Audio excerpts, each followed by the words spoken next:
So recently, there has been a lot of drama involving a comedian over on TikTok, and they're called Ashley Gavin. They have 1.2 million followers, and obviously the majority of their content is from their stand-up shows. Now for you eagle-eyed viewers, you might notice that the most recent video seems to be very different from the rest, and it seems like your standard like TikTok apology, which it is, and we'll get into the reasons as to why she had to post this video. Now this situation has blew up over the last few weeks, and I've just been kind of watching, seeing what's been happening, kind of waiting for Ashley to respond, and now she has. So let's start from the beginning for the original video that kind of blew this all up in the first place. So she starts getting the crowd riled up before the opener. She comes out and tells us to not hold back and to just laugh and be loud. At one point in time, she talks about abortion, and of course, I'm loud, just like she requested. Yeah, I think it's worth saying that I've seen a few people speak about their experience at an Ashley Gavin show, and all of them have said that Ashley Gavin, when she comes out, she tells people to be loud and laugh and get involved and whatnot. I guess it's to make like the TikTok videos more appealing to people. If they hear like a lot of laughter, more people will want to pay for the show. But Olivia here is not the only person who said this. I've seen multiple people now say that Ashley encourages people to get involved. Next thing I know, she looks me dead in the face and the crowd is silent, and she tells me that I am the most annoying fan that she has ever had come to one of her shows. Immediately after that, she tells me to go unalive myself. Yeah, I mean, that seems like a very bizarre thing to just say to someone out of nowhere, doesn't it? And that's because it really is. You know, usually when someone's been a bit loud and boisterous, you don't initially go to kill yourself, right? That's not usually the first thing that comes to your mind. But we have actually heard the audio from this show now, which we will get into later on in the video. But it does seem like it was just a pretty fast reaction. It was like, right, I'm annoyed now, so you should go kill yourself. And we're not stupid, right? We know that comedians have edgy jokes, right? They will joke about some sensitive topics, but the key word in that sentence there is joke. You know, make it a bit funny, at least have a punchline if you're really gonna say it. But when we will get into the audio, there really isn't a punchline. It just seems like she's genuinely angry. All of a sudden, there's just this pit in my stomach, and I mean, I don't know how many people were there. Probably like, it was a sold out show, so between probably 300 and 500 people, and I'm in front of everyone, and she's telling me to go unalive myself, which I've struggled with my mental health my whole life. Like, this is like a serious like thing. Yeah, you can imagine how shit that situation must be. This is someone who said that they've struggled with suicidal thoughts in the past, and now you've got this comedian just screaming at you, saying that you need to go kill yourself, not even really joking. There's no punchline or anything, just screaming at her. And I'm so glad there's audio to prove that what she's saying is right now, because when this video was first uploaded, there were tons of people saying, well, you're at a stand-up show, that's what they do, they joke with you, and they say like dark jokes and whatnot. But when we listen to the audio, like I said, it's not really joking. I get that comedy is supposed to push the envelope and sometimes go a little bit too far, but I think telling somebody to go unalive themselves multiple times over and over and over is not the way you treat your fans. I mean, like, what if I went home and I actually did that? Yeah, obviously a horrible, horrible situation, especially when there's such a big crowd, you know, of people laughing, joining in and whatnot on this very real situation that Olivia here said that she's dealt with in the past, and I can't imagine how that would feel. But when Olivia did post this video, it blew up. I mean, it's currently on 370,000 likes on TikTok, and a bunch more people started posting videos talking about their experience at Ashley's show. It first started out when the opener was on. Ashley came into the crowd to set up her tripod and camera, and she was literally 6 inches from my head. And so when I looked over and I saw it was her, I was like, ooh, are you setting it up for TikTok? But I whispered it. Like, I'm saying it regular now, but I whispered really quietly. She looks over at me and she doesn't smile, she doesn't say hi, nothing. She goes like this. Yeah, I mean, what a way to set the mood for a stand-up show, eh? When you're there and you just want to, like, let loose, you know, laugh your heart out. It's supposed to be a time where everything wrong in your life you could forget about, and this is the time for you to have some laughter. And now, straight away, even before the show started, you're told to shut the fuck up. The entire show, she yelled at us. Everybody. She just screamed at everybody, then told us to laugh really hard, which is why I think her TikToks do so well. You hear a lot of laughing, but I don't think she's that funny naturally. There were 2 people in the front row who she said were heckling her. I never heard any heckling. And then she had a literal hissy fit for 2 minutes during the show because she said people were heckling, and then she couldn't perform, basically. Yeah, this seems to be a very reoccurring theme, is that if there is someone heckling, which I can imagine every comedian has dealt with at some point, right? But instead of dealing with it in like a comedic way, I mean, you see these videos all the times of comedians like owning hecklers, right? I've been through fucking binge watchers watching that type of stuff. And most good comedians will deal with it in a very funny way. They'll throw some jokes back, kind of make the person feel a bit embarrassed, and it's very lighthearted and very funny. But it seems like if someone does heckle or is just maybe a little bit louder, she just gets angry. I mean, yeah, it might be enjoyable in the sense that you're watching a fucking stand-up show crash and burn. I guess that could be somewhat entertaining, but it's not really what a stand-up show should be, I can imagine. Now, we do actually have an Instagram story of Ashley Gavin talking about this show in particular, the Miami one where she's gone mental at some hecklers. Flying home super early to pick up Main from a medical thing, she's fine. But thank you to a very patient Miami crowd. I apologise for the constant interruptions from some audience members. I hope you know I did all the material I meant to do. Even if it took a little longer, I wanted you to get the show you deserved. For those of you new to comedy, that was top tier heckling. It's not usually that bad and I hope you come back. Besides that, you were a fantastic audience. I mean, just reading between the lines here and from what we have gathered from people's like experience at this specific show, it seems like this is Ashley trying to make up for the fact that she feels like she had a bit of a stinker. But instead of saying that she's had a bit of a stinker and it maybe wasn't her best performance, she's like blamed it on some other people, which apparently weren't that loud. Obviously, I don't know 100%, wasn't there. But it does seem like, from the clips that I have seen, that Ashley Gavin is a little bit delusional and doesn't really want to take any responsibility for anything, even if it's not that big of a deal, because I also found this podcast clip of her talking about the fact that her stand-up special didn't do well. But instead of taking any blame for this, or even just brushing under the rug and saying, oh, well, it didn't do that well, but I'm very proud of it, she instead kind of like blames her fans.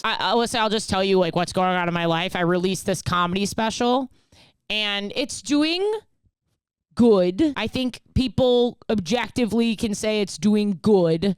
But it's not great. Mm-hmm. It's not doing what I thought it would do. Right. And that can be really disappointing. Yes, and I've learned a lot about my fan base through putting it out. I mean, before we get into her reasoning, you could easily just say here, look, it hasn't done that well, I'm a bit disappointed, and kind of leave it right there. But the reasoning she gives here, to me, is a bit bizarre. Critically, it's done really well. Like some of the biggest comedians in the world who I don't even know have posted it and been like, this is an amazing special. But the issue that I'm facing is that my fans don't love me because they love comedy. They love me because I'm their gay little friend. Yeah, so as you heard, she said that the reason why her comedy special hasn't done good is because her fans aren't fans of comedy, which doesn't really make sense to me. Why would they be your fans then? And here's another clip of Ashley talking about a comedy special that people apparently weren't too interested in. I was like, you guys don't see me as a stand-up comedian because you don't watch stand-up comedy, because I'm the first stand-up that you're ever going to see, and that is incredible in its own right that I've like made you a stand-up fan.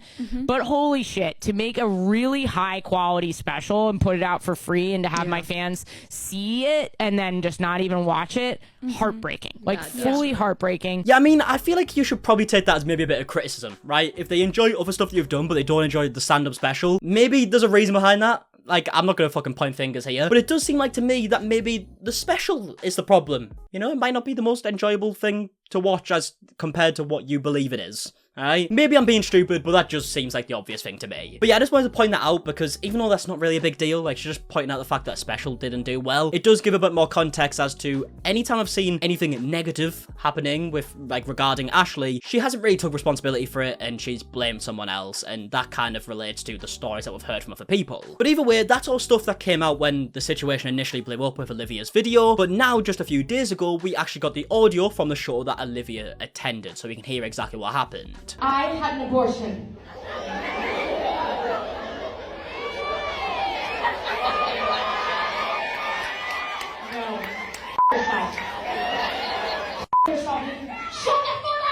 I mean, straight away, it doesn't really seem like anyone said anything that could result in that reaction. Everyone was being loud and reacting to what Ashley just said, and no one seemed to be more loud than anybody else. We couldn't hear anything specific that people had said, but this is where Ashley starts to target Olivia.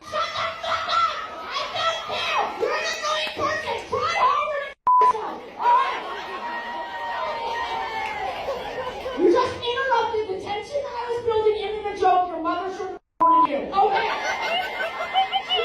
Yeah, do you see what I mean about how these statements don't really have any punchlines or anything? It's just like your most classic, like, high school insults, like, oh, you should have been aborted. Something you would hear a teenager say in an argument, right? There's no real punchline, and this is just the beginning of it. I'm not her therapist. I can't be like, I'm so sorry that at one point you tried to take your life. I'm so sorry. Yeah, I mean, you don't have to sit there and be a therapist. No one's asking you to do that. But you don't also have to stand there and be like, oh, you should try harder. You know what I mean? And we also do have footage from the show after this incident where Ashley is still talking about it and making some jokes about how she's like pro-suicide and that F1 should tweet her to say like, I'm pro-suicide too, which is great. I am. Tweet it, okay? Tweet that I am pro-suicide. I will retweet that shit. And she did do that, by the way. That night she did start retweeting a bunch of stuff of people saying I'm pro-suicide, which is a great way to react when you've just affected someone like that. You know, it's a very sensible way to go about it. And yet again, you can say comedians joke about dark stuff all the time, but I just don't really see the joke. There wasn't much of a joke there to me. It was just her screaming at someone, really angry that someone heckled, if you want to call it that, which I've never really seen another comedian react like that. You know, they usually deal with it quite professionally and make a few jokes. They don't just scream. To me, if you start losing your cool and screaming to a heckler, you've kind of lost to the heckler. But either way, we're now getting to the last part of this situation where Ashley Gavin has actually apologized and posted a video over to TikTok. The comments are disabled, so I can't really see what people are saying about it in the comment section directly. But either way, let's hear what she has to say. If you're familiar with my work, you know that sometimes I include audience interaction and crowd work in my show, and typically it's very fun.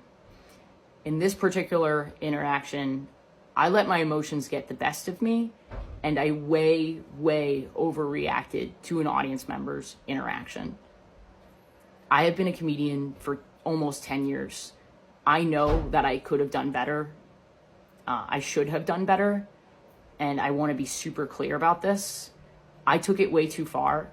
And I am so sorry. I mean, this is a good start, right? She's owning up to it. And to be fair, I have already watched this apology beforehand, by the way. And the whole apology's pretty good. Like, she says what needs to be said. She does take responsibility. I feel like there's one part in it that a lot of people seem to have a problem with, where she brings up some stuff that might have made her react badly, that stuff that was going on in her life. I saw a lot of people weren't exactly happy with that, but I will say the overall apology, even though it's not an apology for me to accept, I'm just talking in terms of some apologies we've seen in the past, and we've seen some bad ones. But to me, this isn't one of them bad ones. She does take accountability for this. I mean, it's up to you if you want to believe that she really means that or she is just saying it. But yeah, I mean, let's carry on. And I don't take it lightly.